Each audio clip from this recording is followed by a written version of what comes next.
to this year's World Patient Safety Day celebrations here at Staffordshire University at the Centre for Health Innovation. I am joined by Professor Mark Radford, Chief Nurse of HE and Deputy Chief Nurse in Office for England. Thanks for joining us, Mark. Great, thanks, Sarah Jane. That's lovely to be here and talk to everybody. So really excited to kind of talk with you around all aspects of patient safety. Thank you. We've got some challenging and interesting questions, I hope, coming your way, and I hope that you'll take them in the vein that they're intended. So, I guess I wanted to open up the conversation by asking you, what do you think is the importance of days like World Patient Safety Day? Yeah, what a great question to start with. I think it's really important to say that actually World Patient Safety Day is really important for several reasons. Because firstly, priorities around improving safety of healthcare globally is such a priority, and of course, we still are and remain in the middle of a pandemic, and so it is really important to focus on aspects of how our health systems are being delivered, and also the harms that are potential for going on in that. And so why I think it's important is because it raises awareness around issues and challenges around delivering healthcare across the globe, and some of the challenges we know exist in relation to the safety of different types of health delivery model. But also, what I really like about these sorts of events is how it encourages conversations across the globe between different professions, different health systems, academics, people who access our services, people who have had experiences of harm or error events. And it brings together a collective conversation that brings us to understanding some of the issues and the challenges that exist, some of the areas that have been improved, but also, I think really importantly, things that we absolutely need to fundamentally address. And I'm always struck by the fact that people, particularly on social media, share really insightful examples and stories of their own personal experiences of safety in healthcare, either as someone who's accessed services, someone who's been on the receiving end of care, but also, scientists, researchers, and others who, working alongside them are absolutely fundamental to try and make those sorts of improvements. And for me, as a researcher outside of the clinical space, those conversations, or the forum to have those conversations, is really important, isn't it? It allows us to talk more freely on this day, to promote our work, as well as perhaps talk about some of those challenges that we've had. And with that in mind, this year's theme is around safe and respectful childbirth, and I just wonder what your thoughts on about how timely that is, given the current challenges that we're experiencing in maternity services in England. Well, I think the safety focus around maternity care, has always been a priority. And of course, we've got a number of examples across England where people have recognised that the service and safety of women and children through some services has not been to the standard that we want, and there's been a number of international views around improving safety around maternity care, and it's not just unique to England. And I'm really struck by some of the work that the Maternity transformation programme have been doing around maternal improvements in safety, as well as also neonatal care. There is a huge amount of both data and understanding around how do we improve outcomes in maternity care, and I think this is something that both the World Health Organization and other agencies have really focused on around the globe. And I think from an England perspective, I know Professor Jackie Dunkley-Benn, who's the Chief Midwifery Officer, has been doing a lot of work in this space around patient safety, improving areas of focus, particularly within organisations around maternal and neonatal outcomes.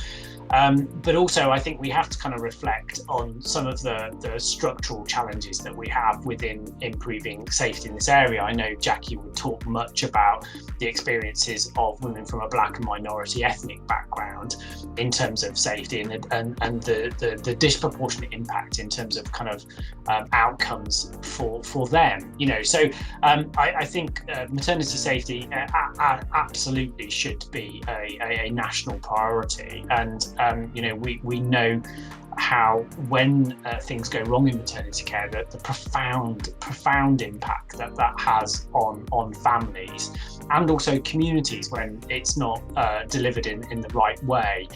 So it is really, really important. I'm really glad that the focus is on that, and I know that a large number of people, those who access services, who have given insightful experiences about maternity care, but also those clinicians and groups who are working to try and make those kind of improvements, all aligned in terms of doing that. And of course, whilst there have been some improvements, there are still, as we described, certainly in the experience of Black and minority ethnic mums coming through maternity services, there is so much more to do.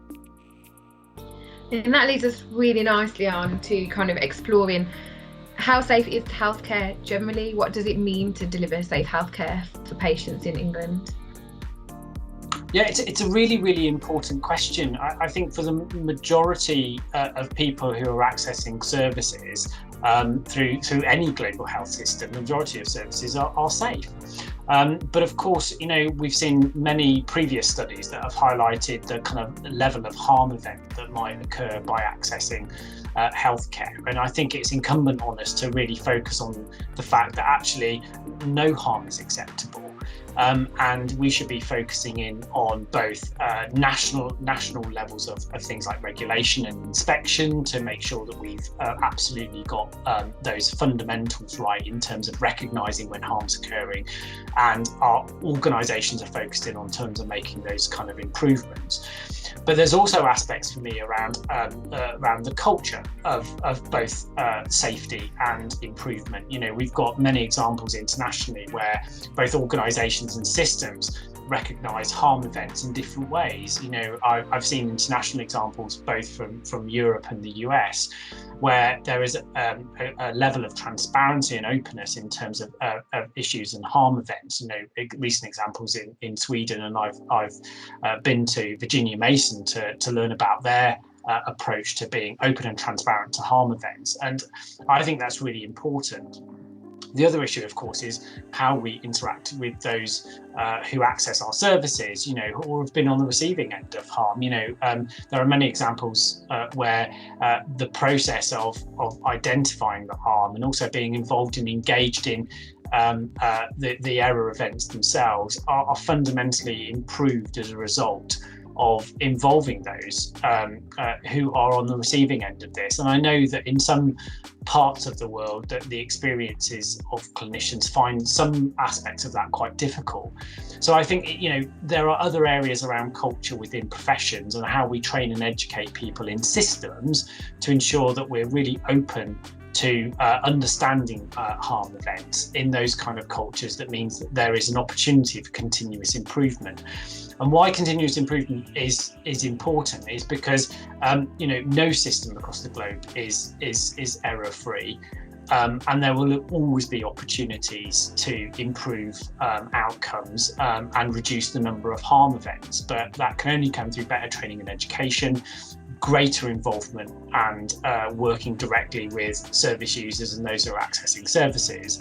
But also importantly, I think fundamentally challenging our approach to safety by really focusing in on the aspects that, yes, their harms are occurring in health systems, but there's no safe level of harm, if I can say that there's no acceptable level of harm within a service, and that clinicians should be absolutely fundamentally focused in on looking for opportunities to make those kind of improvements. And that, I think, kind of neatly leads into how do we do that, because I think that we absolutely have to look at real opportunities around embedding kind of research. We need to think about kind of innovation. We also need to think about data collection and transparency as being real key tenets to how we would approach that. And like I say, you and I have done quite a bit of research work in this space around looking at how we can develop and improve the use of data in terms of kind of safety around kind of workforce and staffing. And one of the things I'm always struck by is the openness by which those organisations we've worked with have been happy to share their data, both in terms of the research itself, but then in terms of publication to show others in terms of what improvements can be made. So, like I say, on World Patient Safety Day, I think it brings together lots of really, really good conversations about it, but also, importantly, a focus on improvements and actions within different health systems across the globe.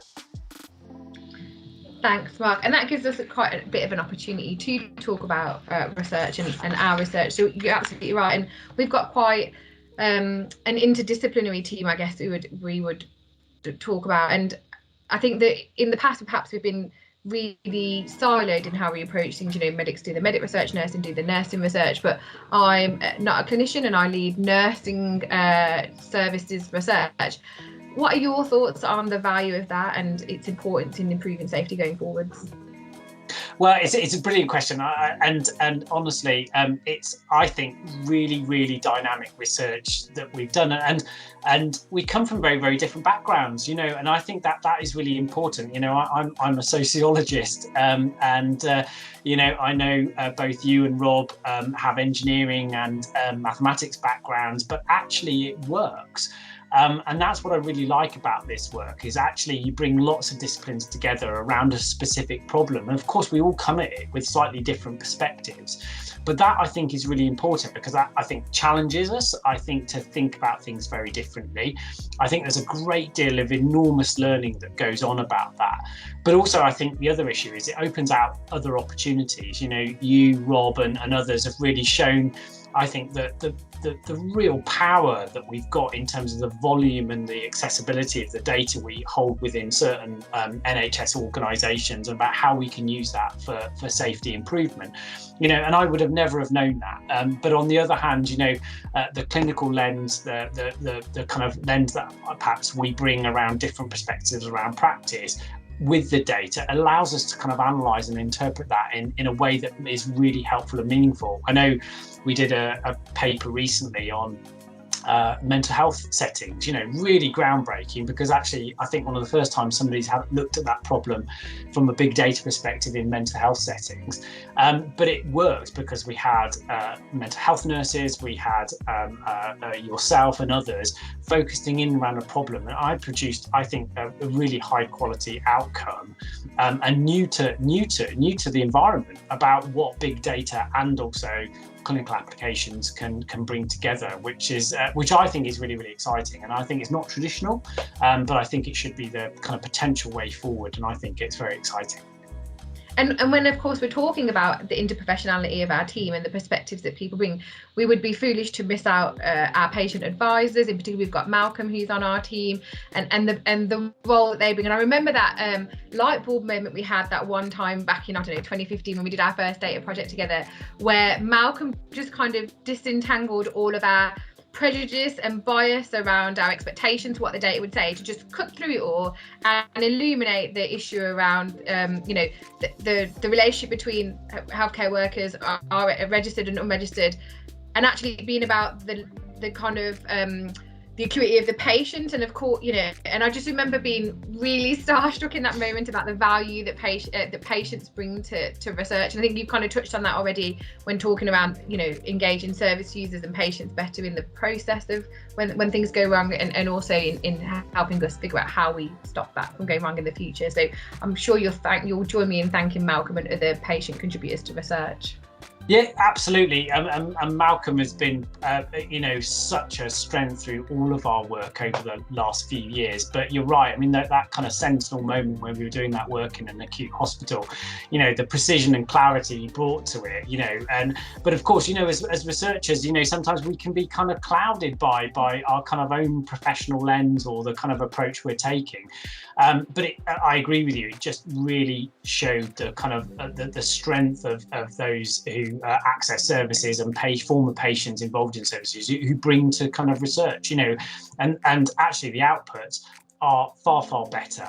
actually, really pleased because, of course, Malcolm was one of our co-authors on the paper, reflecting his important contribution to doing that. So, if anybody's out there who doesn't have service users or patients involved in their research, you've got to do it, because it brings so much more to what we do and how we think about what we're trying to study. Absolutely, it does. Thanks, Mark, for joining us today to kind of open up our World Patient Safety Day seminar today. It's been great to talk to you, and you were here with us last year. Hopefully you'll be here with us next year, and looking forward to that. In the meantime, I'm going to hand over to Annette Anderson, who's head of early notification team at NHS Resolution. Thanks, Annette, for your contribution today. Hi, my name is Annette Anderson, and I'm a midwife and also head of the early notification scheme at NHS Resolution. I'd really like to thank the team for inviting me to share the work that we do at NHS Resolution with you today, and also talk about how we contribute to the patient safety agenda, which coincides really nicely with World Patient Safety Day. So we have 4 strategic aims at NHS Resolution, and they are resolution, intelligence, intervention, and also fit for purpose. Now, we're supported by the wider team who we work very closely with. Their finance and corporate planning, IT and facilities, membership and stakeholder engagement, policy, strategy and transformation. Now, our primary focus as an organisation is to resolve concerns early. We also have a duty to use what we know to help prevent the same thing from happening again. Now, we're not a patient safety body and cannot succeed in isolation, but we really have a unique contribution to make to patient safety and the maternity landscape. And we work with key stakeholders across the maternity system to drive improvements in maternity.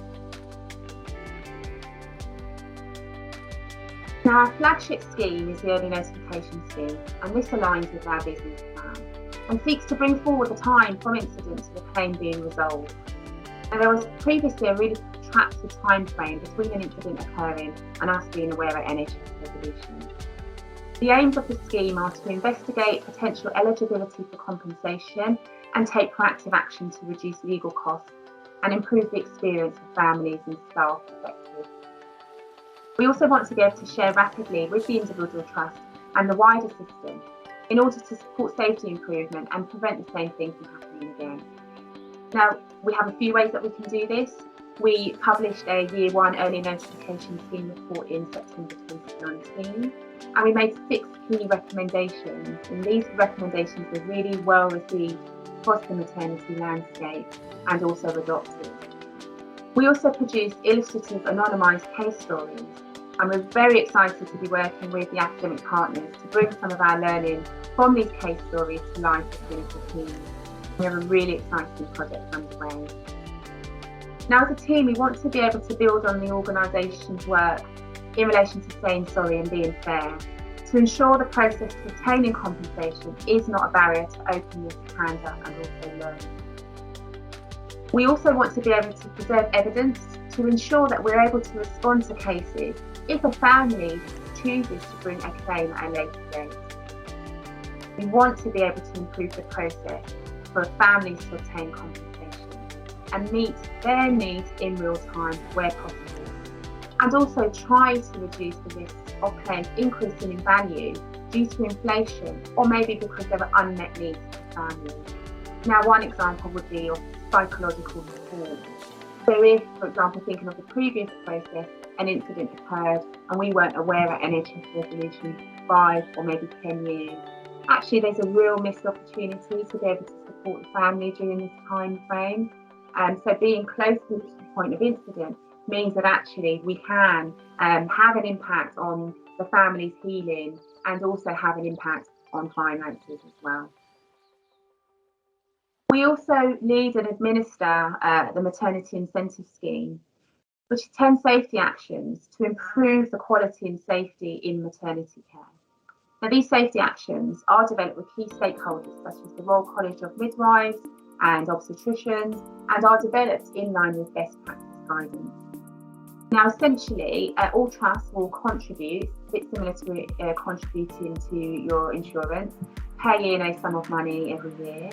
For the maternity incentive scheme and maternity contribution, there's a 10% uplift an increase to their contribution.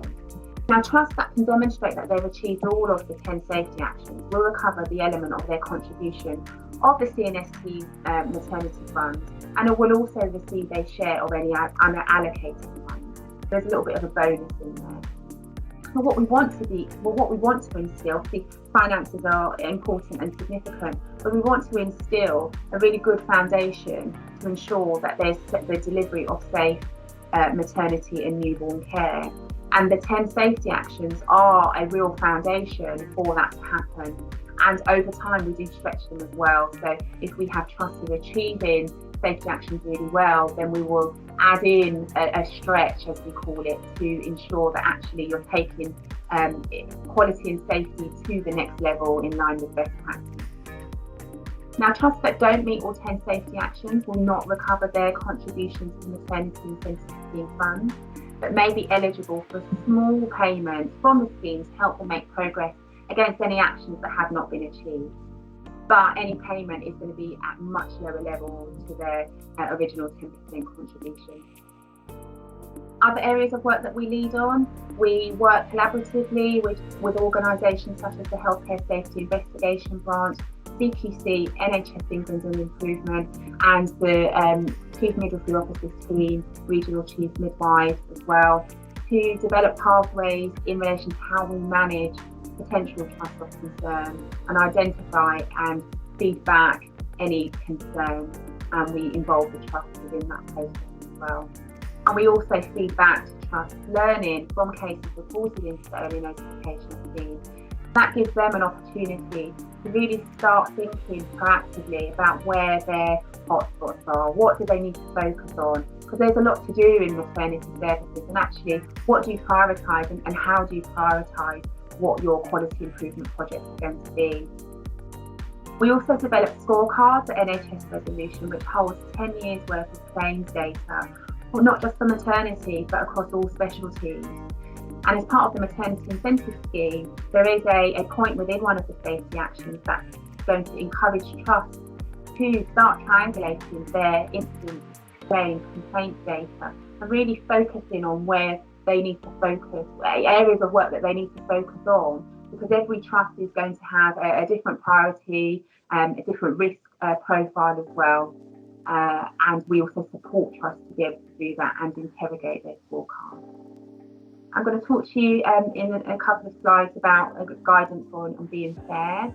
But an exciting development also within the early notification team is that we've recently set up a maternity voices advisory group. Now, at a unit level, at a trust level, all trusts should be working with parents, let's call them also users, and there is a very well established MVP, Maternity Voices partnership, which trusts meet with users and families and women, and they collaborate really well to understand what the concerns are, also understand what's gone well within care as well, that's very important, and start developing change. So are we going to co-produce leaflets, or how can families support the individual maternity unit on their improvement journey?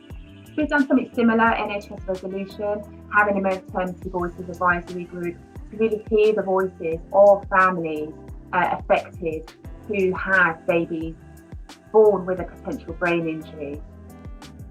Now, what we want is to hear their voice so it can guide and shape how we develop the scheme going forward.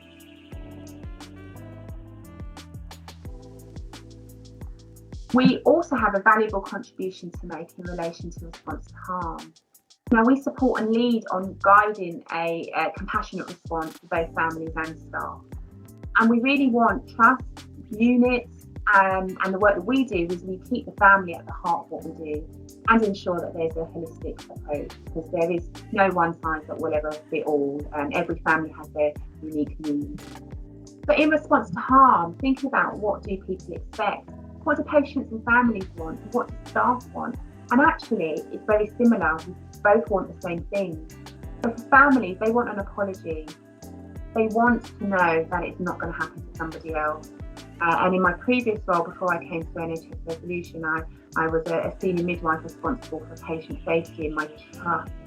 And that was a question I was asked, well, that was something that was told to me a lot actually. And families wanted to know, we know it's happened to us and we can't change that, but we want to know that your department are going to take the appropriate steps to make sure it doesn't happen to somebody else. Families also want to understand what went wrong and why. And again, have varying needs in how they want to receive it. Some people want a lot of detail, some people don't want very much detail about it. And some people actually don't want to know at all, they're just not ready for it. So again, building in that holistic approach and listening and being responsive to the needs and working very closely with families post-incident is really important. Families also want to have their questions answered, and also want to be heard. They want a compassionate, understanding and supportive response. They also want to be signposted to support where appropriate. And if you look at the staff list, what do staff want? Well, they want help to say sorry. More often than not, we're not well trained in being able to say sorry when an incident occurs. And for us at NHS Resolution, we support and guide trusts to be able to do this. We have a saying sorry leaflet. We also have developed some bespoke workshops, which was based on kind of role play and scenarios to really support clinical teams be able to have those difficult conversations. Teams also want to know that appropriate steps are going to be taken to prevent it from happening to somebody else. Everybody comes to work to do the very best that they can. And it's often a system approach, it's not an individual. We want to take the individuals out of it and start thinking about, well, actually, what was the system like on that day? What were the processes? How were people feeling? And when you take the individual out of the situation and the incident that's occurred, you really get to the bottom of why something's happened. And from that, you're able to make appropriate changes to systems and processes. Teams want to understand what went wrong and why, and that's in line with kind of the systems approach. And also they want to be heard. Sometimes you have teams who can have an incident occur and come at maybe a debrief session and say, well, we know that this has happened and actually we think that we know why, because actually our process for this wasn't followed on that day, or actually we thought it was robust but it isn't robust enough. What can we do to change it? Teams also want the compassion, understanding and support. And they also want and need to be signposted to support. And this will enable them to continue to deliver safe maternity and newborn care. Now, we've recently published Being Fair guidance, and I'd really encourage you to have a look at that. And this it also emphasises the importance of a just and learning culture. Now, a just and learning culture is the balance of fairness, justice and learning, and it's about taking responsibility for action. It's not about seeking to blame individuals, like I said in the previous slide. It's about taking individuals out of it when something goes wrong and thinking, actually, what can we learn from this? Obviously, we need to make sure that we're responsible and accountable. A just and learning culture is for all. It's for staff, patients and organisations. Now, thinking about safety and thinking about how we treat each other. If we treat each other well in teams, then actually that translates into safe care. If you work together very well and have a shared and common goal, again, that translates into safety. So I really encourage you to have a look at our full report and leaflet on a just and learning culture. Now, thinking about a learning culture and learning organisation, by involving the teams, you hear the reality and it also supports the buy-in. And this is something that we very much encourage as a part of the maternity and team. We want board level executives to be listening to teams and understanding what the challenges are, and then working with their units and maternity teams to develop actions. Individuals and teams are more likely to successfully adopt new policies and procedures if they've been involved in the review, design and co-design. Thinking about traditional organisations versus learning organisations. Traditional is about a vision being imposed, managing and organising, control and compliance, and also hierarchy. So we support and encourage learning organisations. Having a shared vision and values, let's come together and talk about this and what can we do to improve. engaging with the teams, staff engagement again is just so valuable. Then you'll have staff commitment, whatever you're trying to achieve, and again that shared vision. And thinking about leadership and how that is distributed, and also being approachable and visible too. Now, this slide showcases a lot of our learning resources. I really would encourage you to access the link when you have an opportunity. I really would like to signpost you to one of our videos. It's a maternity video by a mother, Nadine Montgomery, whose care and subsequent legal claims changed the landscape for consent as a whole. Really, really interesting and a really powerful watch as well. So thank you so much for watching and listening, and I really look forward to continuing to work with the academic partners on our exciting work streams. And I hope that you enjoy the rest of the talks that the team have planned for you for World Patient Safety Day. And if you have any queries, please do feel free to get in touch. Thank you. That was really insightful. Now introducing Dr. Fiona Cust, Associate Professor for Children's Nursing and Collaborative Practice. Good afternoon. My name is Dr. Fiona Cust. I'm an Associate Professor in Children's Nursing and Collaborative Practice at Staffordshire University. My presentation today is focusing upon perinatal mental health in relation to patient safety. So I thought it'd be pertinent to start with what perinatal mental health actually is. And it's classed as a psychiatric condition commonly encountered in women of reproductive age. It affects 1 in every 7 women. Perinatal depression and perinatal anxiety affects up to 21% of all women of reproductive age. If left untreated, there are long-term effects, adverse effects for women, their children, their partners and their extended family too.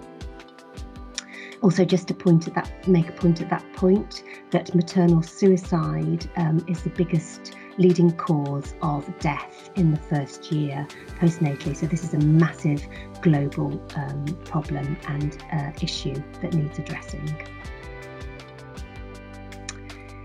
Perinatal mental health issues are associated with numerous significant adverse effects and factors.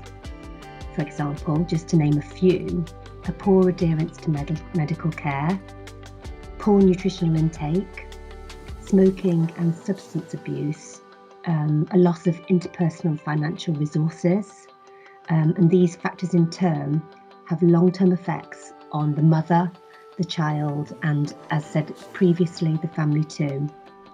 This represents an important patient safety issue, not just for the actual person that is suffering from perinatal mental health, but it goes much, much wider and extends much further and deeper for the child and the family too.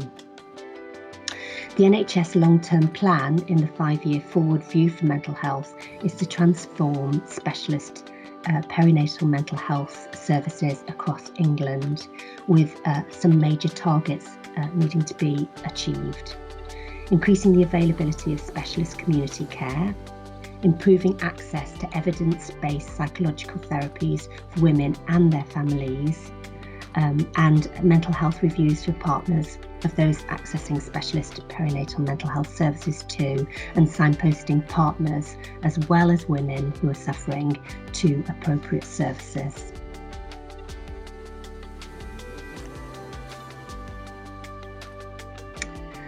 A report has also come out by the Government UK called The First 1001 Days of a Child's Life. So the first 1001 days from conception to approximately age 2 are recognised as the most crucial period during which the foundations for future health and well-being are built for that particular child. Positive experiences and good quality parent-infant relationships during this period are associated with the formation of a secure attachment. A healthy pregnancy and early years are of vital importance to the ongoing health of the developing baby, both when in utero, during the first 2 years of life, and beyond into adulthood too.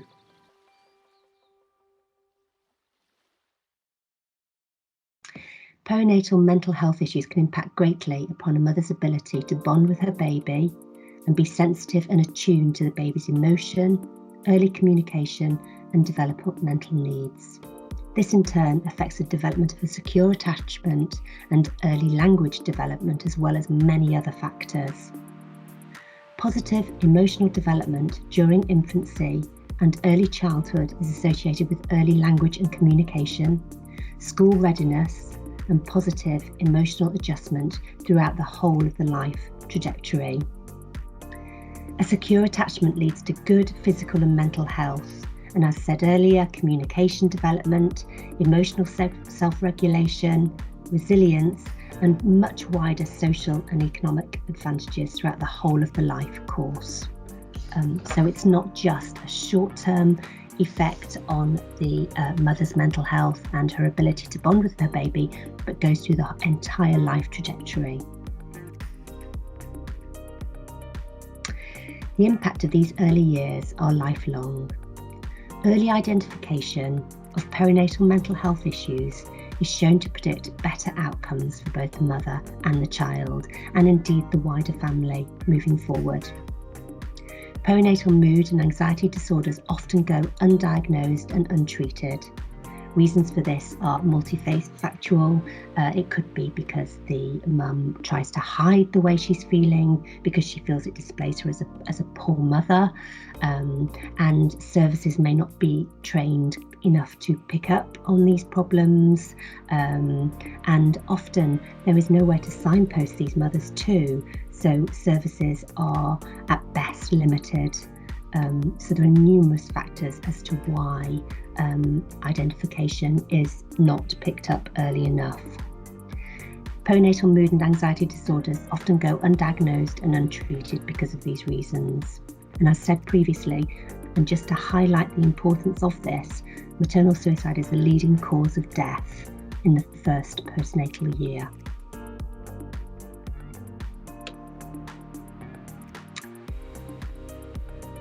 Parents are critical in a child's social and emotional well-being. The parent-child relationship is particularly important. 81% of children with emotional behavioural disorders have identified unidentified language needs as well.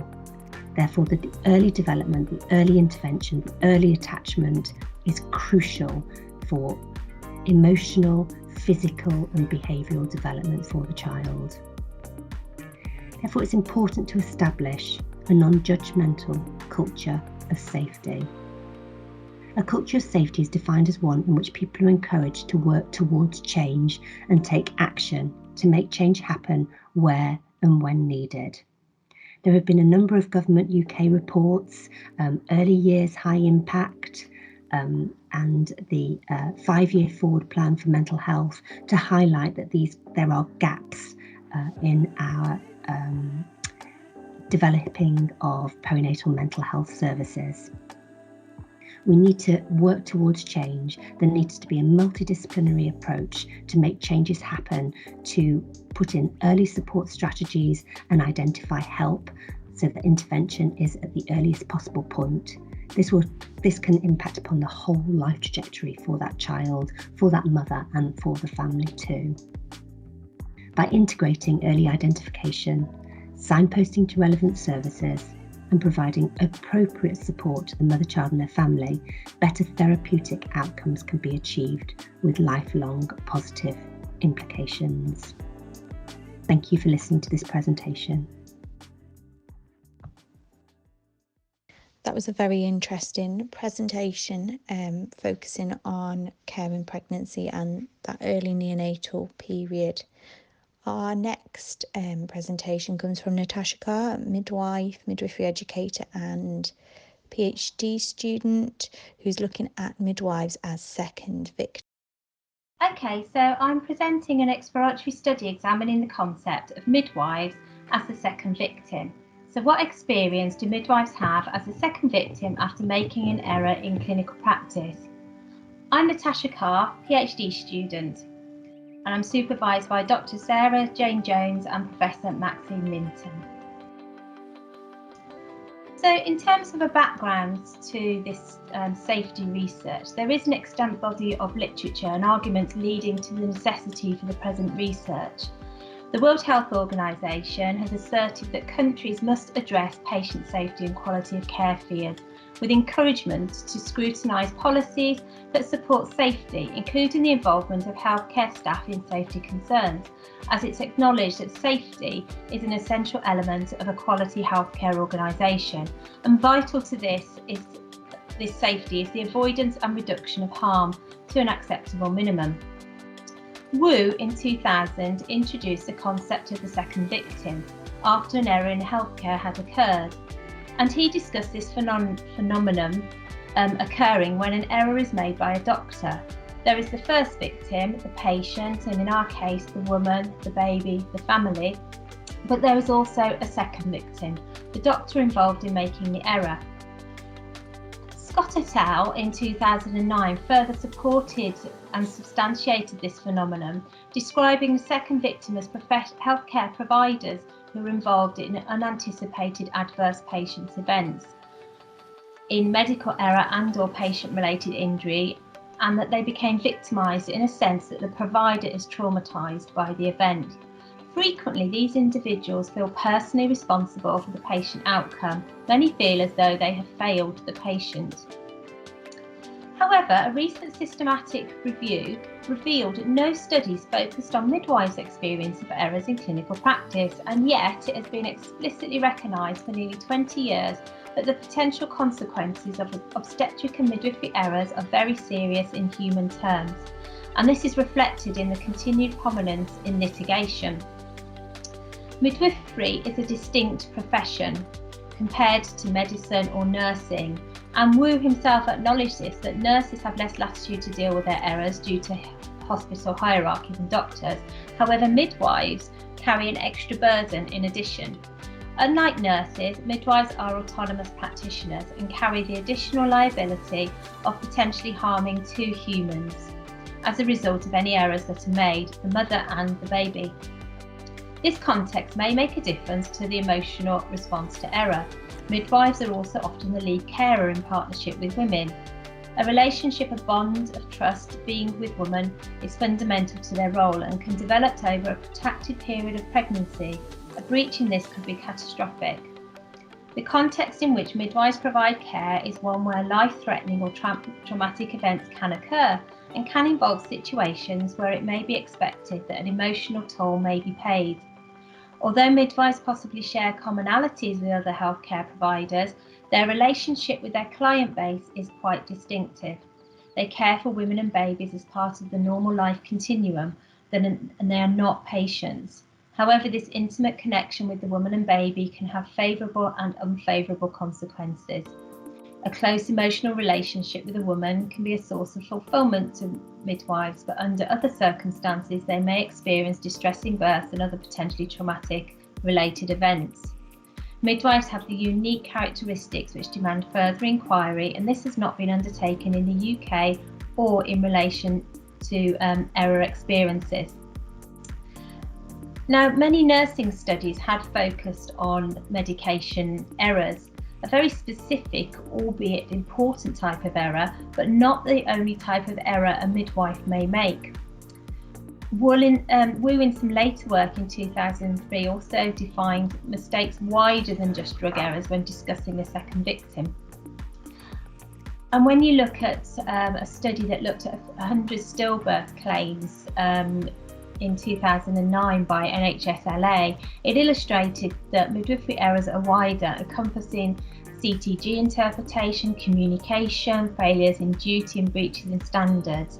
And more recently, in the 2017 RCOG report, it was highlighted that following 2,500 expert assessments of local reviews into the care of over 1,000 babies born, there were 126 who were sadly stillborn, 156 who died within the first 7 days after birth, and 854 babies who met the eligibility criteria for severe brain injury.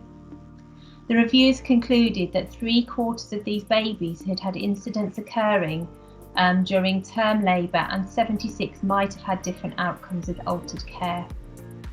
This report focused on fetal monitoring, human factors and neonatal care. Although the word error is not explicitly used, the undertones of the report are clear, one of errors. It emphasises the seriousness that errors in clinical practice can lead to. Most studies relate emotional distress to traumatic birth. Several papers have been presented that illustrate the distress around the intrapartum period. I think overall though, the National Health Service is a safe place in which to give birth, and this has been highlighted in various reports. But when things go wrong in maternity, the effects can be devastating, more so than in other areas of healthcare, and this was very much highlighted by Bill Kirkup in his work. High-profile failures of safety in the National Health Service have raised new concerns over maternity safety. And we've had reports come from Nursing with Francis Kirkup and most recently the Ockenden report. So very much safety has been a focus for quite a long time.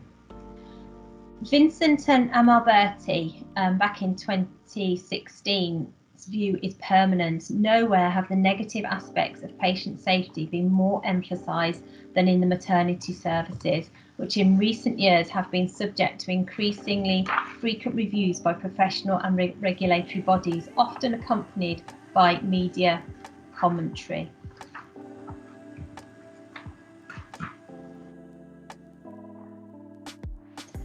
So with that being the context of my research, we have some aims and objectives.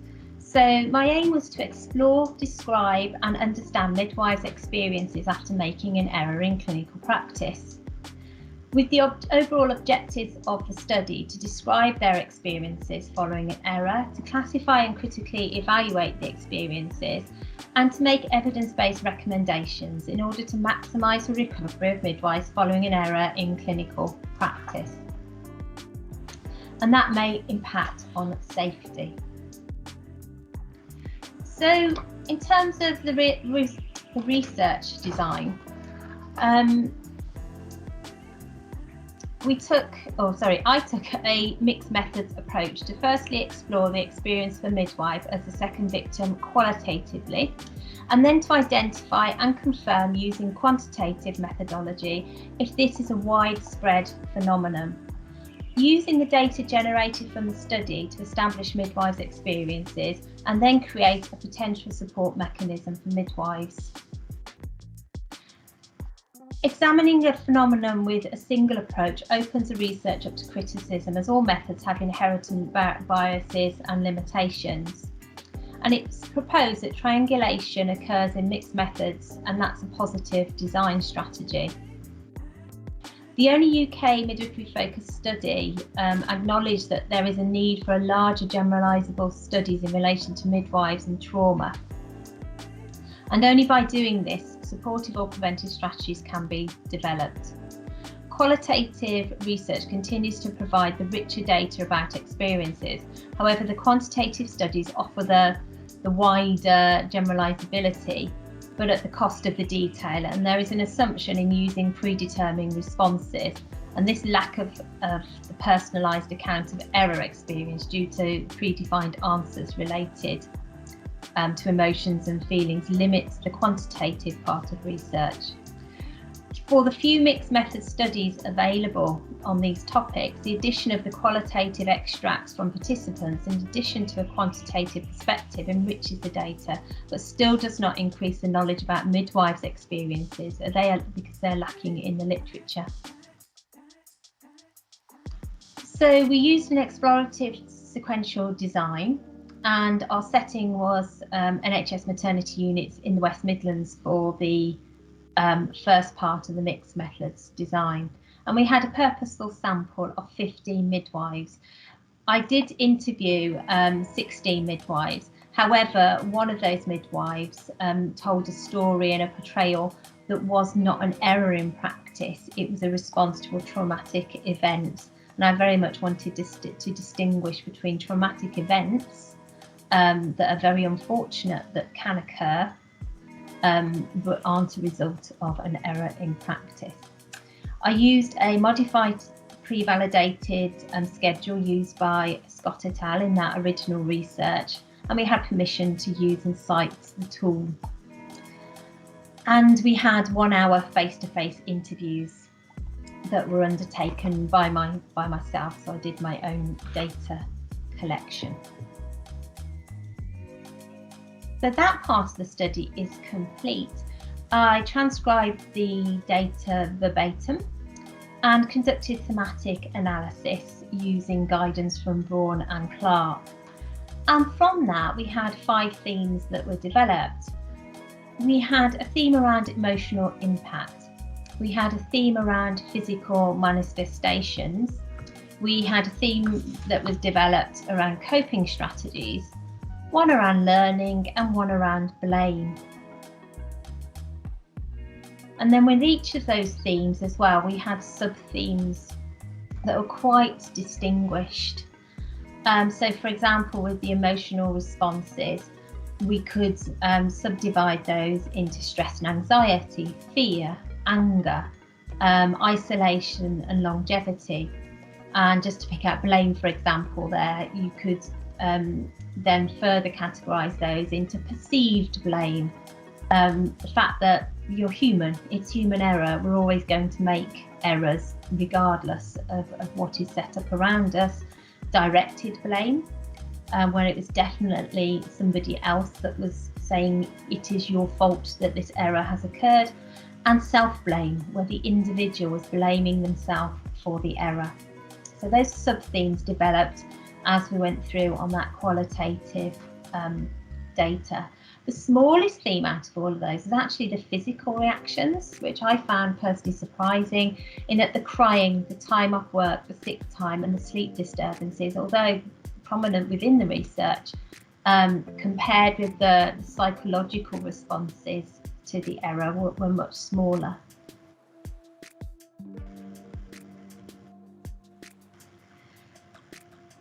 So from that, from the qualitative part of the research, we looked at developing some concepts.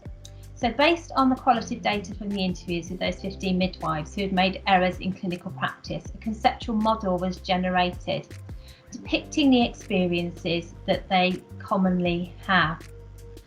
So this diagram here represents that, and I'll just talk you through that now, and using a few illustrations from quotes so you can see sort of where we're coming from with that. I mean, there were many quotes, all of equal value. We can't really rank them or anything like that, but I've just selected a few. So when an error is made by a midwife in clinical practice, an emotional response is evoked. This may be long-term, intermediate or short-term, sort of response to the error. And to a lesser degree, there's a physical response too, as I was just explaining. The emotional response that is raised in midwives can be categorised as fear, anger, and distress, and is inclusive of stress and anxiety too. There are 3 conditions that mediate this emotional and physical responses. There's a sort of internal and external coping strategies, positive or negative support, and blame, and they're represented in that first box on the left hand side there. So in relation to blame was considered by midwives as either perceived, directed from another individual, or it was self-blame. So to just give you some examples there, some midwives perceived that others were blaming them for an error in practice, although there was not actually any evidence of this from their discussions or when they were questioned. For example, a midwife articulated her worries about how others would perceive her following an antenatal drug error. Because I would hate to be seen as an untrusty midwife, so there's an element of how would they see me? But I put that down to a good Christian upbringing and what would baby Jesus think? Another midwife also articulated her concerns about being perceived negatively too. So I didn't want to be viewed negatively, but actually I think at the time, I don't think the managers or matrons at the time really actually even contacted me or offered me support. I think it was all done through the consultant midwife at the time. However, it was evident from some midwives that there are examples of directed blame towards the erring midwife. So another midwife talked about blame coming from a root cause analysis via lynching, in her words. And she said, but when it went to root cause analysis, I was basically lynched by the medical staff, that it was trailing growth. And I argued the point and said, when I palpated this baby, she felt a good size baby, and I didn't feel that it needed a scan from what I had learned and from what I knew. I had taken a picture of the growth chart and shown it to the community midwife, and actually also my team manager, and they had all thought, no, nobody would do anything about it. And that's actually in relation to a baby that was born, stillborn. Another midwife who had a neonatal drug error that led to, sorry, not a neonatal drug error, an error in practice that led to a brain damaged baby, said, yes, it was hard. And then it was blame, blame, blame, blame. You were the person working with her, although she worked with different people. Another midwife went on to describe the blame culture in which she was working. I know people say it's not a blame culture. Yes, it is. Yes, it is. It might be very not in your face, but it certainly is. Because the parents want someone to blame. Management wants somewhere to blame. And every time it's the poor midwife, and God help her. So when I hear this, it's not a blame culture. We need to make sure it doesn't happen. Yes, it is. Absolutely, yes, it is. So that's just a flavour of the blame that was articulated. Now, nurturing the emotional responses of midwives and the physical responses, going back one step there.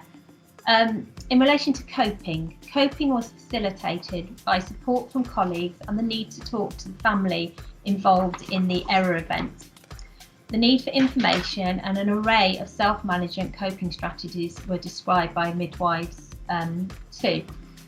Okay.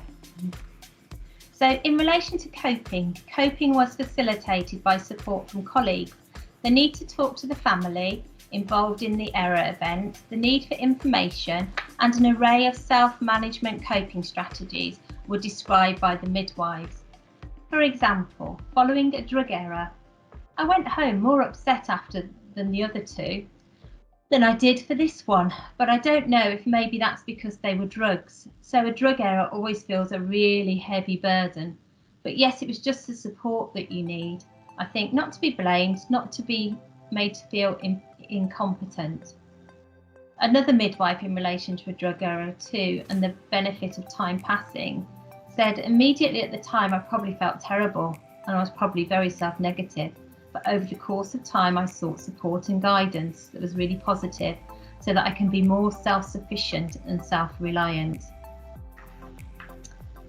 In relation to a baby that was left with brain damage, a midwife said, but the whole process did take over 7 months. And in that time, I was advised to go off sick, which I think I got to that point that I was awfully stressed. It was pretty horrendous thinking you were part of all of that. So I was advised to go off sick by my manager, so I did, and I was off for 6 months this time. I had the odd letter and the odd phone call and had to go in for interviews, but apart from that, not a lot else. That same midwife also said, I was learning and one of my mentors was excellent. She had to go on supervised practice and had continued support. So she said, one of my mentors was excellent and one was a bit of a Hitler. I have to say, she made me cry on many occasions. It wasn't very nice or helpful. So nurturing the emotional responses of midwives and the physical responses of midwives following an error in practice were the conditions of support which could either be positive or negative, and those coping strategies evoked by the midwife, which may be internal or external, and blame. And you can see there from some of those quotes that support could either be helpful or not helpful. So as a result of the conditions mediating the emotional or physical responses, Some midwives were able to move on, and moving on involved processes around learning, healing and surviving. The error may have been at the root of the learning, or there may have been a change in practice, for example, and many midwives describe these.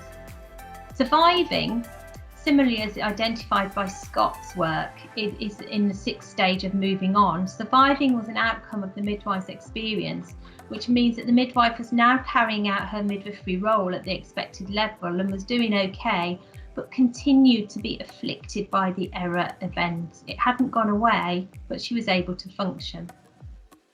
In relation to healing, midwives described that they had eventually become healed following their error event, and that they may have involved a change in how they practiced. Again, similar to thriving in a 6th stage of Scott's trajectory, who identified that some of their mixed healthcare participants had made something good come from the negative experiences. Although no midwives in my qualitative study had left the profession, a subset of midwives continued to be distressed, often displaying the longevity of distress which is represented. So, for example, we had a midwife said, yeah, this was following a drug error. Yeah, I still think about it, even though it was nearly 20 years ago. That feeling of complete fear. I've done something wrong, something seriously wrong. I've given a drug and not signed it, you know. It's just that, how could you do that? And for that particular midwife, nobody was harmed. It was just an error that was found out before there were any consequences to it. Another midwife shared the cathartic nature of the qualitative interviews in relation to the midwife hanging on to memories. It's good to talk about it. It's good to share them because that's a long, long time ago, and I've held on to that bit. But yeah, I don't know whether I still feel the same, but it's good to talk about it. And lastly, an example in the aftermath of a fatal medication error describes several significant events that mark time following the error and demonstrates the long-lasting nature of the effect of an error. But the coroner was just lovely, and he was, you know, I stood there and told it just as it was. He was lovely and praised us for saying it as it was, and how it was how we had written our statements. It was clear to him that this was a complete accident. Nobody meant any malice. Unfortunately, a baby died.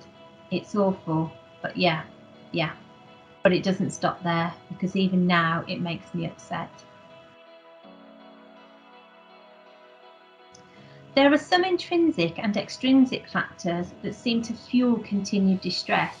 These intrinsic and extrinsic factors that fuel distress and were inclusive of lack of involvement in the investigatory processes, a lack of feedback following a clinical error, uncertainty following the error, and the error leading to a legal case. Will also include the inability to accept fallibility, isolation, and a lack of confidence. That isolation was quite marked in some of the midwives' comments. For example, one midwife, following intrapartum error in CTG interpretation that led to a compromised baby, said, on the return to work anxiety, they moved me off delivery suite and sent me to the postnatal ward. And I was really angry about that. I actually ended up saying to the ward manager at the time, I basically said to her, if you think I'm going to come here for you to all be in my face all the time, you can think again. And another midwife articulated a feeling of isolation related to being moved from a normal place of work. And it was just horrible at work. Every time I went to work, I was in tears. I wasn't allowed to work on delivery suite with a labouring woman while they were investigating. I had really good support from my supervisor of midwives, which I'm really quite devastated is gone. But now I don't feel I have anyone to talk with. And another midwife who made an error in intrapartum care that again led to a compromised baby. So when I went up to the postnatal floor, This midwife was moved from a birth centre to the postnatal floor following the incident, which I found particularly stressful anyway. Then it's just a cascade, then you don't deal with the stresses up there properly actually, and they're magnified more than they really are, you know. There are just a few examples there to illustrate. So the other thing that came from the qualitative part of the research was making some tentative suggestions based on that qualitative data about caring for the midwife who has made an error in practice. So we've made a tentative model of support following an error experience. So again, based on the qualitative data from the interviews of 15 midwives, we've developed a conceptual model depicting how midwives would like to be helped and cared for following an error in order to aid their recovery. And I think this is particularly important as we're showing that from this research that midwives are hanging on to those experiences for years and years and years. So following the error in practice, the midwife as the error maker wants awareness of a manager. They were saying that they want them to act professionally to bring their error to the attention of a relevant healthcare professional when it's recognised that an error has actually occurred. And there were several quotes that illustrated that there was no hiding of these errors. Midwives were being incredibly professional and they were going to put their hands up and say, I've made an error, I now need some help, I now need some help dealing with that. But midwives require support from a designated professional or a supportive midwifery colleague. That person wasn't going to be their manager, hence the awareness from the manager as opposed to the support from the manager. And that person could be outside their organisation as well, hence the designated support professional. The midwife needed to avoid social isolation and retain the connectedness to the clinical area in which she normally works. So removal from the normal work area needs to be avoided, and the midwife should be facilitated to stay in a normal work environment. And we've seen within that emotional theme that was generated the issues around moving midwives from their normal places of work. It has a negative impact on them. And I've shared a few examples of their quotes, and there are more to back that up too. Midwives were very much open to learning from an error, but they wanted to be involved in all processes following that error event. They needed constructive professional feedback about the error and the processes that are occurring as a consequence of the error. They didn't want to be left in the dark. We needed information and that continual engagement in the entire process. The midwife may want to have contact with the baby, the woman, or the family involved in the error event. This is very much a may. Some midwives did, some midwives didn't. However, due to the sensitive nature of this will be very dependent on the wishes of the family, and that has to be dominant. However, it should be an option if allowed. Throughout the whole error process, continual and ongoing engagement with the midwife is required from management and supportive persons. A just culture with the absence of blame, be it directed, perceived or self-blame, where a midwife is working, is an essential component of this process. And blame really did come out as a strong theme. Currently, that does not seem to be a reality for the midwives that took part in the study. Moving on, learning, healing, surviving will be facilitated by this process. Conversely, removal from the normal work area, social isolation, lack of involvement in the process, the attribution of blame and a disconnect with parties available for support and restoration following an error event will hinder the process of recovery and potentially harm the midwife.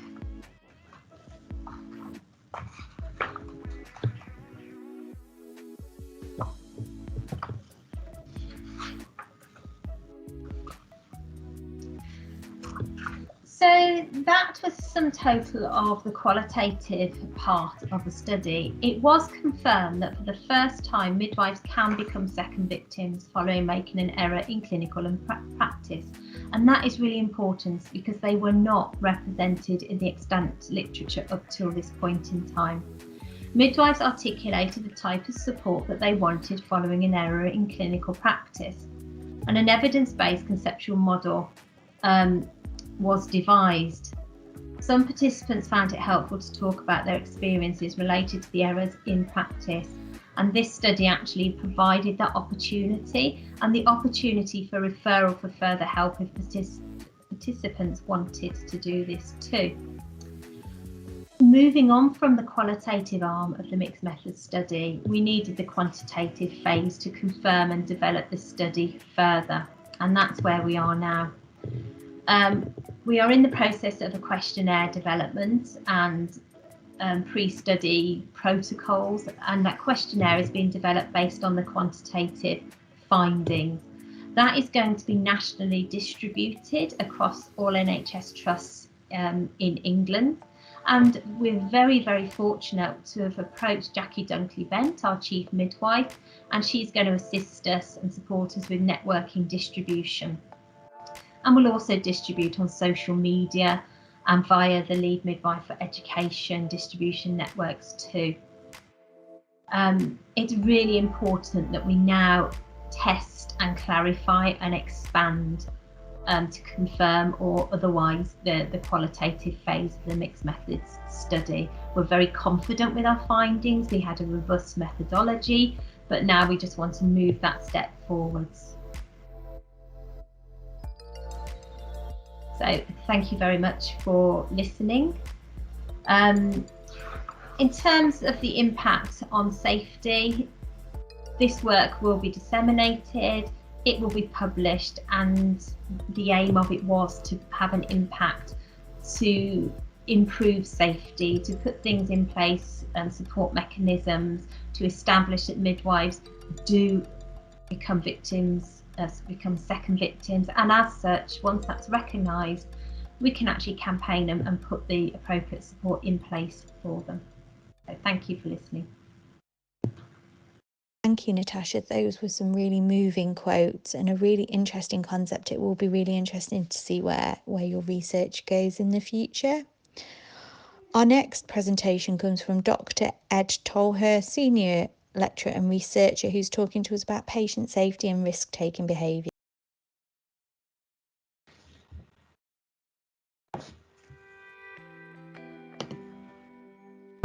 Hello, my name is Edward Tolhurst. I'm a Senior Lecturer in Health Research at Staffordshire University. I'm going to be delivering a short presentation on patient safety, but drawing on an example from aeronautics and endeavouring to show how we can transfer insights from that domain into health and social care. So I'll just draw up my presentation.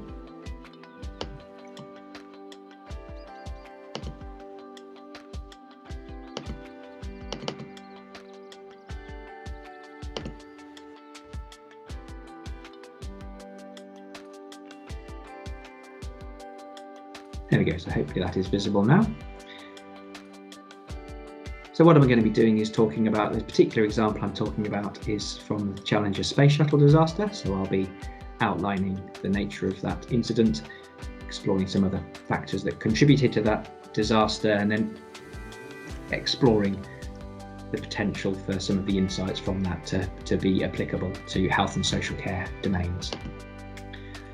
So to provide an overview, the Challenger Space Shuttle disaster, 1986, this was the 25th Space Shuttle mission. So we already have a sense of this was becoming, launching the Space Shuttle by NASA was becoming something routine, was becoming something normal, in inverted commas. So humanity really launching spacecraft into near Earth orbit was something we had, well, let's say, appear to have mastered. So how did this disaster occur? And in this presentation in particular going to be exploring some of the structural, cultural and systemic factors that contributed, and accordingly seeing how this gives insights into organisational contexts, and as I've mentioned, how it might be transferable to a range of organisational contexts, including health and social care.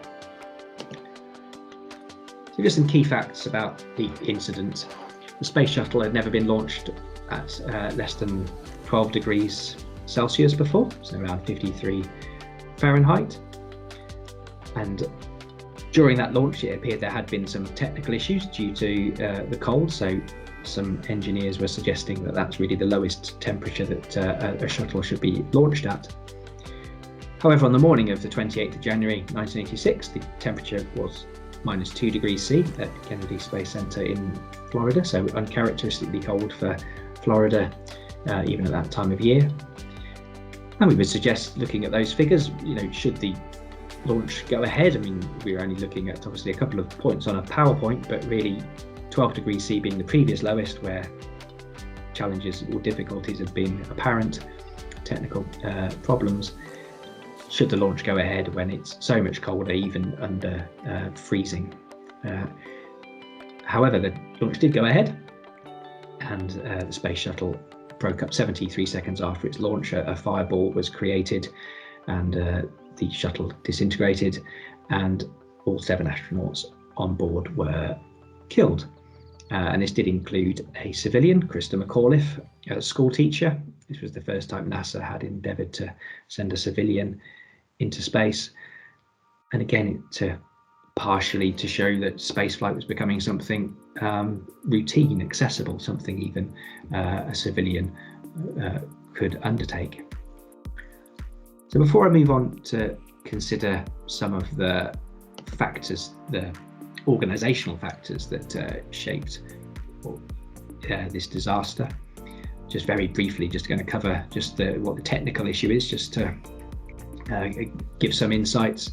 And again, if you look at the Space Shuttle, a picture of the Space Shuttle on the launch pad, you see the shuttle, then the large sort of external fuel tank underneath, then two solid rocket boosters at the side. There, we'll have all the fuel to launch the Space Shuttle so it can leave our atmosphere.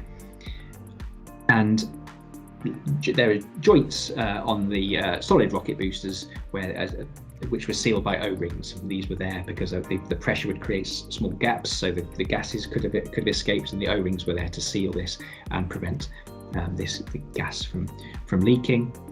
But it was apparent that there had been issues with these O-rings from early on in the Space Shuttle program. Some erosion had been apparent, and when it had been launched at the previous lowest temperature, then actually the first set of O-rings had failed. It was the backup that had prevented there being a disaster on that occasion. On the 28th of January 1986, the O-rings completely failed, and that's how the fireball was created, and the disaster happened, and killing all 7 astronauts. So what would our initial instinctive explanation be for this, and what was put forward at the time, and what we might feel is, of course, some of the, let's call them the sort of the rational calculative kind of explanations. Actually, there's a cost pressure.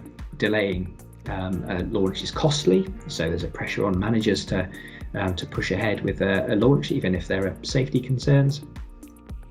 It looks poor for the organisation. There's a public perception angle in terms of perceived competence. So again, it could be additional pressures to go ahead and take a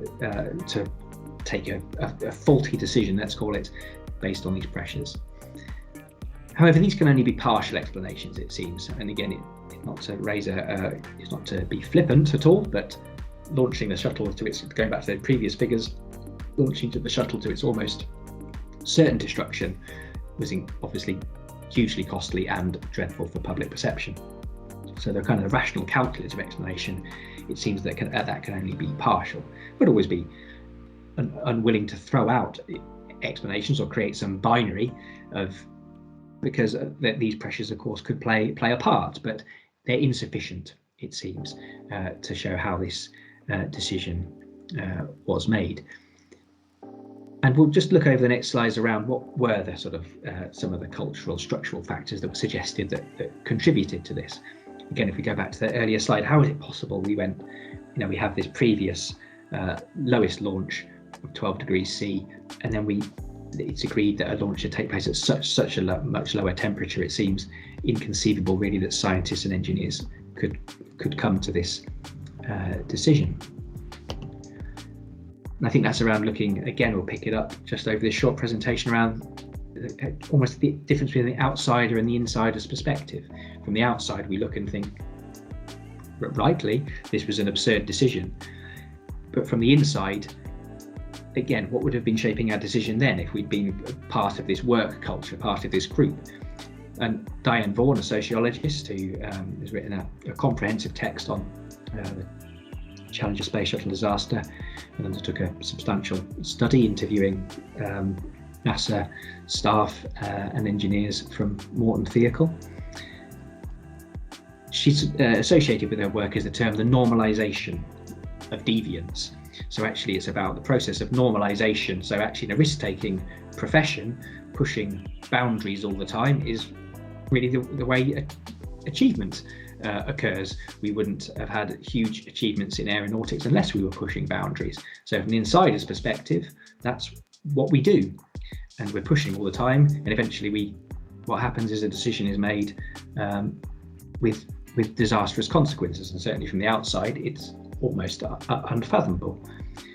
But within this work culture, certain elements become defined as routine. So the erosion of O-rings was apparent from early on in the space shuttle program, but it becomes embedded then as a routine signal of standard spaceflight, rather than being something which should have been a signal for potential disaster. So thinking about the culture that would shape decision making, again, it's about trying to avoid simply an individualized approach to making sense of the disaster, seeking just rogue individuals. We need to think about, in structural, cultural terms to have a sufficient explanation for how a disaster such as this could occur. So actually we have this can-do culture, as I've mentioned, that we wouldn't have huge achievements in aeronautics. We could spend some time listing them without this spirit of a can-do spirit, which the problem with that is it potentially camouflages risk signals. So we, like say, the O-ring becomes a feature of, a standard feature of spaceflight, rather than a trigger for actually suggesting a disaster could follow. And within cultures, of course, work routines become embedded and ritualized, and I think that links to that process of normalization I've mentioned. So this is an inherent feature really of human functioning. We wouldn't get through our day unless really we were addressing things in a routine fashion. But of course, the flip side of that is we perhaps deal with certain things become routinized, which should be signals that should be picked up on and addressed. We're not undertaking our risk calculations effectively. We've been prevented by this process of normalization. Let's not underestimate the role of complexity as well. We're dealing with highly complex organizations, two organizations, NASA and the engineering organization. In themselves complex organizations, then also interacting between themselves as well. And of course, some insights there for health and social care, often multi-agency working, of course, can be undertaken very positively, some positive cross-fertilization of insights and working practices. But there's also additional complexity there as well to navigate.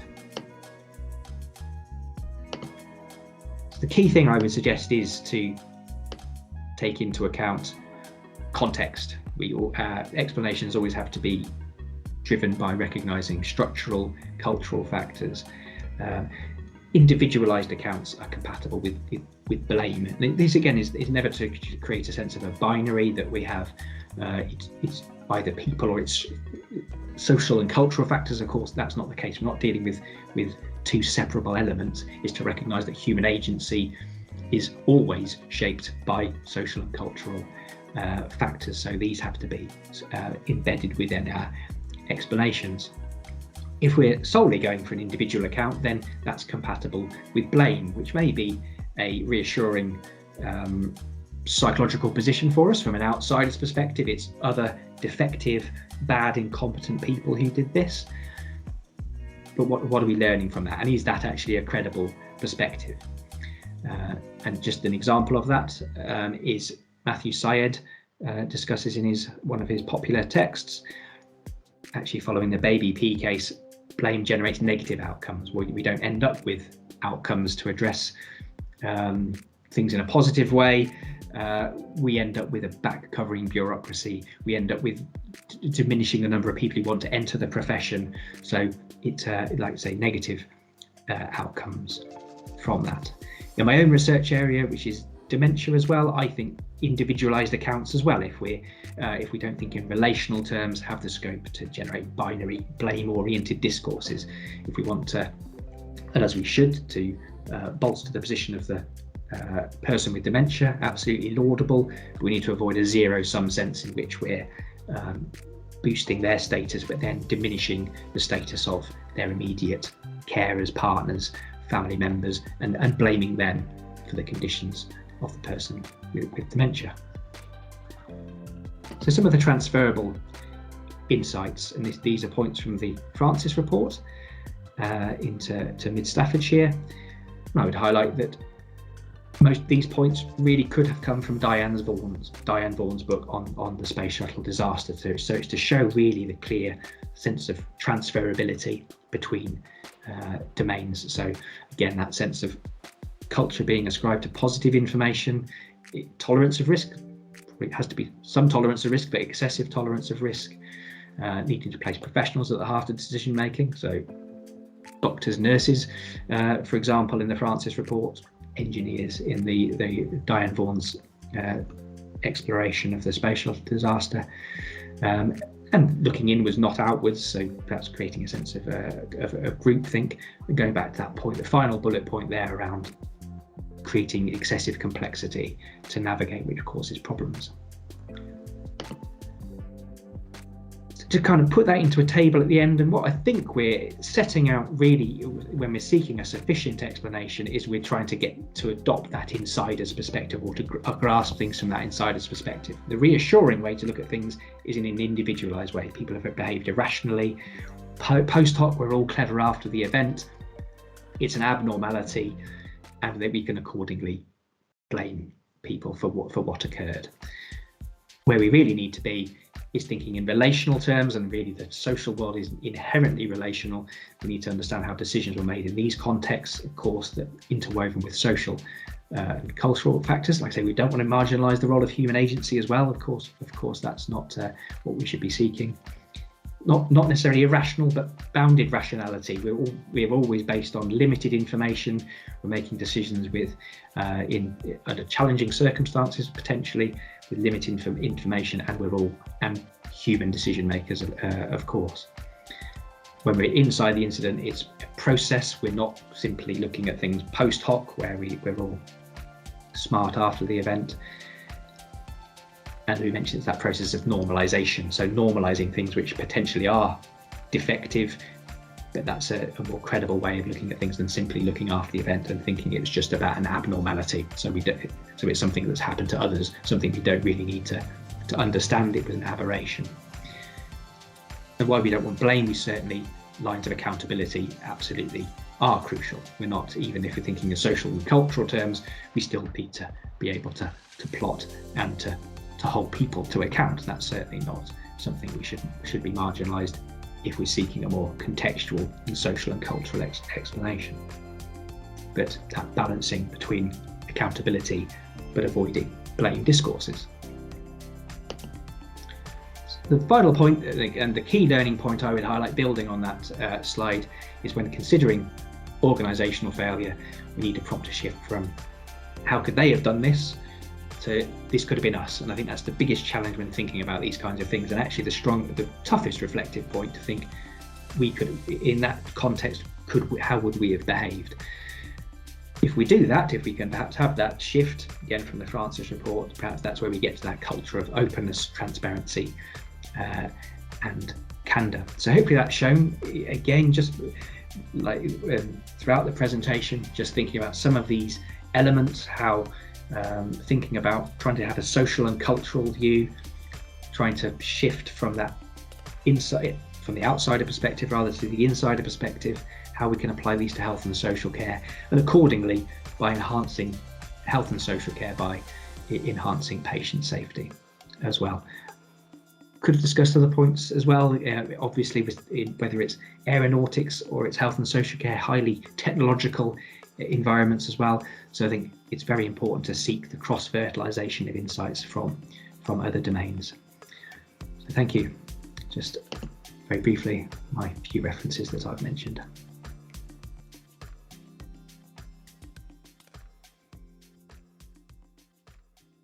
That was really interesting, the example with the space shuttle and risk-taking behaviours. Next, we've got Hazel, who is a midwife, who's done extensive research in breastfeeding, which is key to promoting women's and babies' well-being. Hello everyone, my name is Hazel Ann Smith, and thank you for the opportunity to present during the World Health Organization's annual World Patient Safety Day. As a midwife, I am excited to be part of the events today, as the theme is safe maternal and newborn care. Now, I do wear a variety of hats, and none of these are a conflict of interest. But just to say that today I'm presenting in my role as an honorary research midwife with the James Paget University Hospital's NHS Foundation Trust. And the data that I'm showing you has come from my PhD. So in November 2017, I was invited by the World, In November 2017, I was invited by the World Health Organization to participate in the guideline development group on protecting, promoting, supporting breastfeeding in facilities that provide maternity and newborn services. And the review that I led on, early additional food and fluids for healthy breastfed full-term infants, found no benefit to changing the recommended practice of exclusive breastfeeding for the first 6 months of life. But what I was wondering is, what if the benefits of breastfeeding start before we are born? Are the benefits that are associated with breastfeeding all just to do with how we are fed in the first few months of life, so we all have the same starting point? Or is part of the benefits being born to mothers who go on to breastfeed? And as a midwife, it was important to me that this topic was included as part of my PhD. And what I wanted to look at was, for babies that are exclusively breastfed for the first 2 months of life versus babies that are exclusively formula fed for the first 2 months of life, when you look at their starting point, so their body composition at birth, is their body composition the same, or do we see differences? And to undertake this, I utilised data that was collected as part of the Scope Ireland study.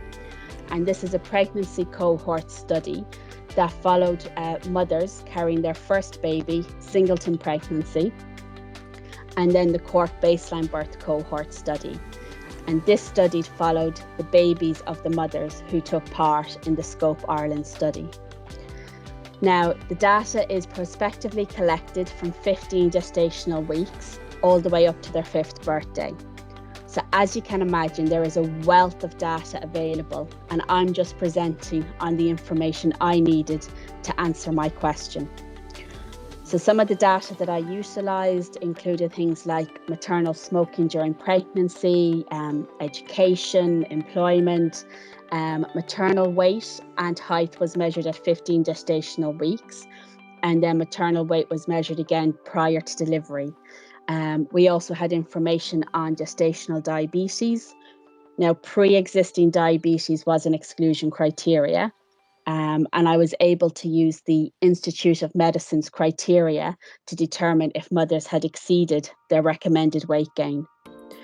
At 20 weeks, mothers came in for a fetal growth scan, and then at birth, within 72 hours of life, the newborn babies had their body composition measured using the P-POD, and that is the gold standard to capture body composition of infants. So once all the infants were past the 2-month mark, I was then able to stratify the cohort into exclusive breastfeeding or exclusive formula feeding. Any infants that received both breast milk and infant formula, now whether that was simultaneously, so they were mixed fed, or it was done separately, at any point in the first 2 months of life were excluded from the analysis. And all the infants in this study, as I mentioned before, were singleton neonates. They were term, so they were born at least 37 gestational weeks. And because they were born to first-time mothers, we didn't have any bias from previous pregnancies.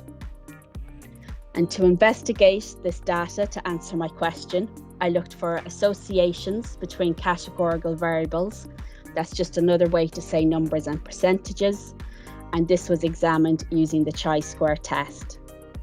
For continuous variables, these are means and standard deviations.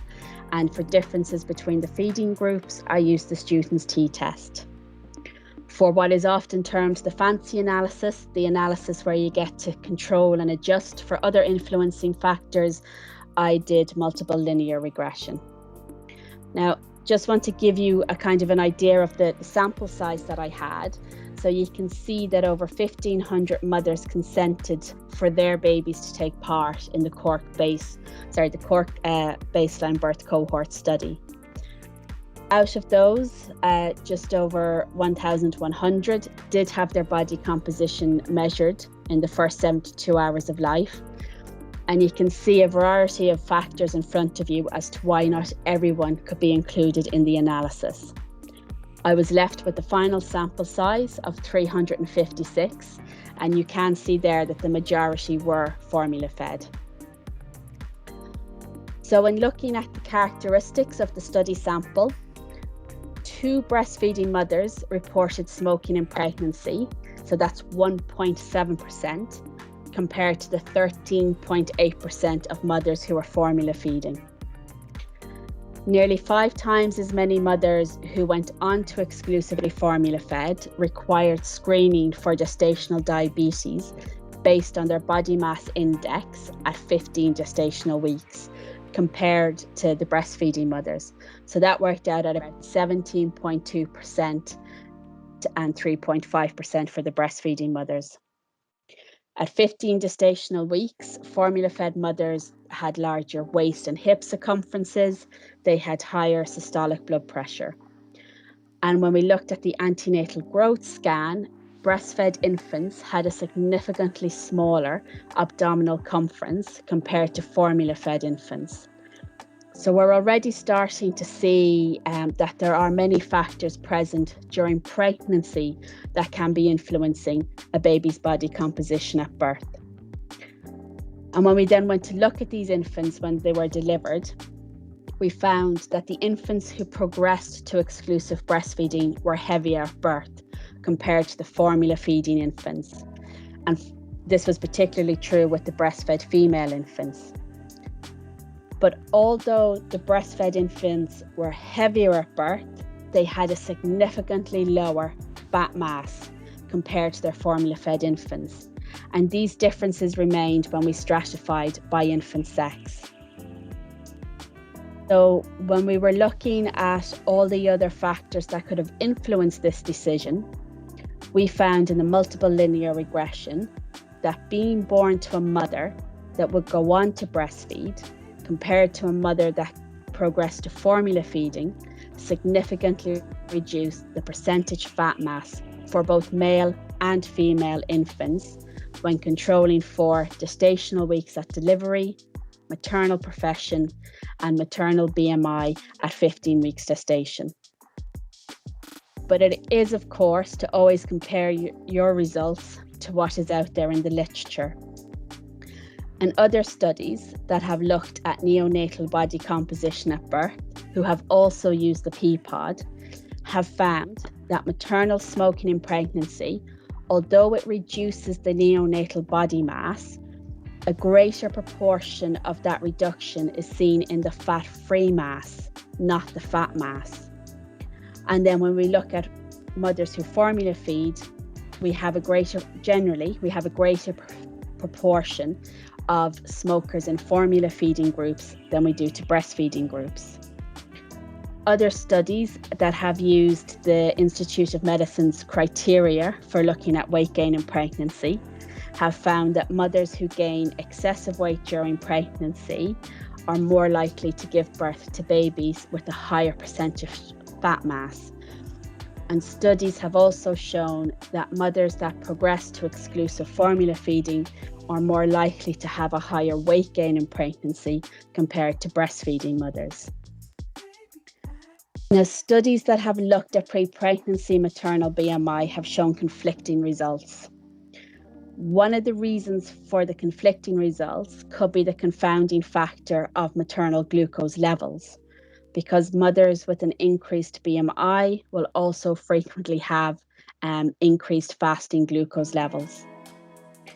With physical activity, the studies and research that have been done with this, they haven't overall found an influence of maternal physical activity in pregnancy on the body composition of their newborn babies.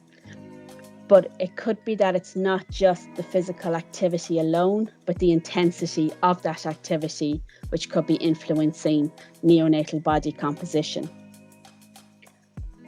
So overall, I think when we're looking at how newborn babies and infants are fed and how that impacts on obesity risk and growth trajectory, we need to be thinking more of birth isn't the starting point. It's not whether they're put to the breast or put to the bottle, but we need to also be looking at the influencing factors in pregnancy.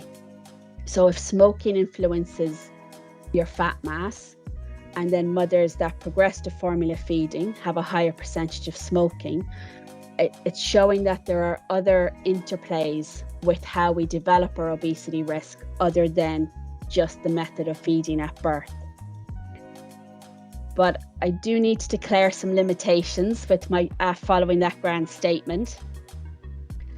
And things to think about when you're looking at my results is that I looked at method of feeding in the first 2 months of life. And ideally, because the recommendation is exclusive breastfeeding for the first 6 months of life, I should have extended that 2-month period to 6 months. Unfortunately, Ireland has atrocious breastfeeding levels and only 7 infants went on to exclusively breastfeed at 6 months. So the sample size wasn't there to allow the comparison. My PhD utilised data that already existed, so it's a secondary data analysis. The Cork baseline birth cohort study was established to examine body composition, but not based on method of feeding at 2 months of age.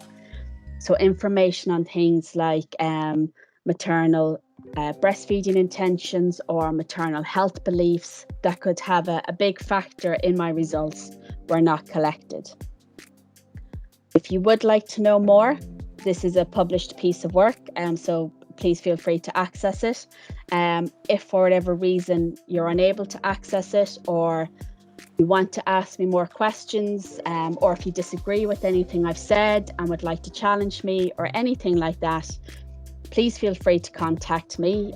My email address is on the screen, and so is my Twitter handle.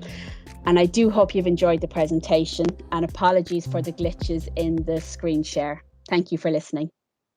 Thought-provoking, thank you, Hazel. And next, Lizzie Crisp, a PhD student looking at simulation and midwives into professional collaborative competence. Hello, my name's Lizzie Crisp. I'm a senior lecturer in midwifery.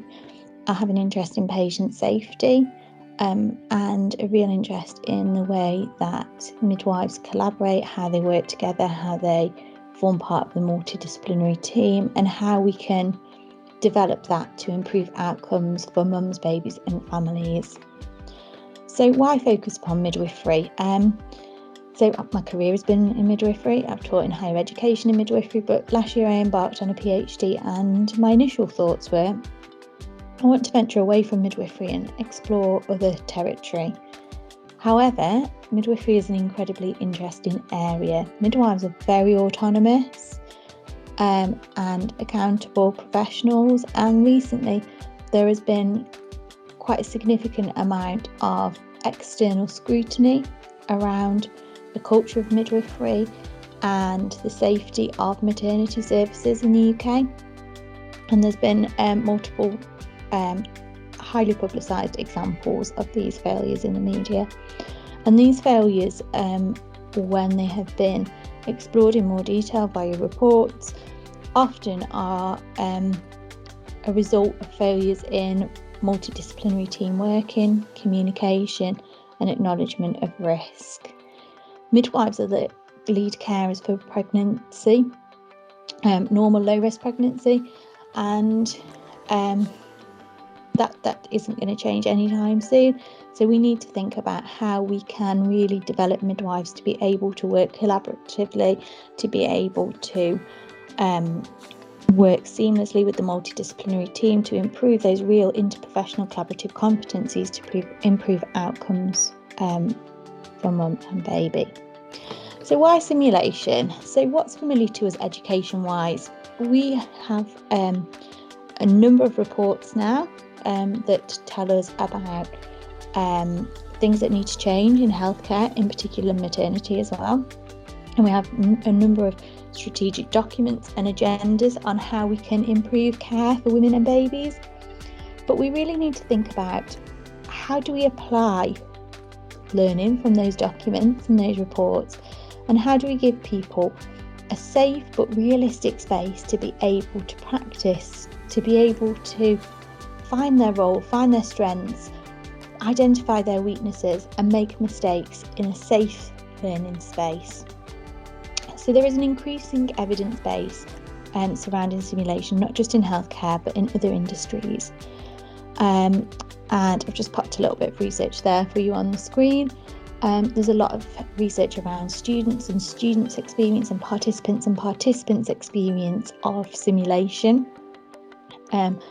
There's some evidence that's starting to really focus on non-technical skills, which is really great, but there's very limited evidence looking at the facilitator's role in simulation-based experience. There's some research which is quite interesting, which said that concluded that facilitators feel that taking part in simulation increases their confidence in providing feedback, which is a really interesting concept, because simulation really utilises a debriefing approach, which is very different from feedback, and we'll explore that later in the presentation. There is absence of research exploring the impact of facilitation of simulation-based education on facilitators' own non-technical skills when their substantive role isn't in education and is as a practicing clinician. And this is really where my interest developed in actually, can we take people from practice, give them some formal simulation training, give them that simulation experience, and see if that has an impact on their own skills back in practice. And finally, evidence-wise, there is a lot of evidence that suggests that debriefing is the most important element of simulation. So the role of the facilitator is not as a teacher, it is about guiding and supporting participants to understand and achieve the objectives. It's engaging participants in searching for the evidence-based practice solutions and to foster skill development, clinical judgment and reasoning. The facilitator role models professional attributes and behaviour when facilitating simulations. So all the things that we want people to do in practice, we're wanting them to do in this role of the facilitator. Again, as well as that professional integrity and professionalism, we're thinking about, we want somebody who can promote and maintain fidelity. We want people to be able to assess, evaluate the acquisition of skills, knowledge, attitudes and behaviours, and all of this is going to really feed into that debrief that participants will take part in at the end. So debriefing is a facilitator-led activity that follows a simulation learning session, and it can be part of an assessment, and it's where participants are encouraged to be reflective There may well be some element of feedback provided on the performance, but it's very much a collaborative process, and it should be planned into any simulation based learning experience. Very much like a debrief, how a debrief should be at the end of an incident in practice. So this brings me nicely onto my PhD research, which is in a very different place now to what it was 12 months ago after extensive literature searching and stakeholder engagement. But I plan to look at the impact of formal simulation debrief training and experience on practicing midwives into professional collaborative competencies. So taking midwives who are working in clinical practice, who've never had any formal debriefing training or simulation experience, facilitation wise, taking them and providing them with that training. Prior to this training, they'll complete a assessment of their interprofessional collaborative competencies via a quantitative assessment scale. They'll receive that training, they'll have a period of experience in delivering debriefs following simulation based experiences, and then they will be asked to repeat the quantitative scale. There'll also be a qualitative phase which follows this, because it's a mixed method study where we will explore if there has been any impact in those scores, why that might be, what's significant about that experience. That'll be done by a semi-structured interview, and it'll be very much guided by significant findings in the quantitative analysis, and then hopefully then we'll be able to see whether the qualitative data yielded provides any explanation on the quantitative findings. And my hopes for the future are, I don't know what the study is going to find, and I don't know what the outcome is going to be, but my hopes for the future are that midwives really engage in research, and that we have this shared vision going forward to be innovative and to use research and to use education to try and make things better, and improve maternal and neonatal outcomes. Thank you.